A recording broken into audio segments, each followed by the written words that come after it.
এবার বিসিবি কর্মকর্তাদের কপালে চিন্তার ভাঁজ। কঠিন হুঁশিয়ারি দিলেন দেশসেরা ওপেনার তামিম ইকবাল। কিন্তু কি হুঁশিয়ারি দিলেন যার কারণে বিসিবি কর্মকর্তাদের কপালে চিন্তার ভাঁজ পড়েছে? চলুন সেটা নিয়ে আজকে আলোচনা করা যাক। দর্শক, জাতীয় ক্রীড়া পরিষদ অডিটোরিয়ামে বাংলাদেশ জেলা ও বিভাগীয় ক্রিকেট সংগঠক অ্যাসোসিয়েশনে গিয়ে তিনি বলেন, ক্রিকেট সম্পর্কে যাদের কোনো জ্ঞান নেই তাদের বিসিবি কর্মকর্তার চেয়ারে থাকার কোনো অধিকার নেই, তাদের পদত্যাগ করতে হবে।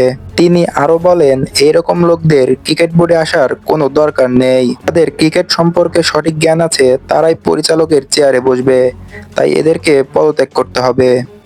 তামিম ইকবালের এই কঠিন হুঁশিয়ারি শুনেই বিসিবি পরিচালকদের কপালে পড়েছে চিন্তার ভাঁজ। দর্শক, তামিম ইকবালের এই কঠিন হুঁশিয়ারিকে আপনি কিভাবে দেখছেন তা অবশ্যই কমেন্ট বক্সে বলে যাবেন। নতুন নতুন তথ্য পেতে স্পোর্টস হাইপের সঙ্গেই থাকুন এবং চ্যানেলটি সাবস্ক্রাইব করুন। ধন্যবাদ।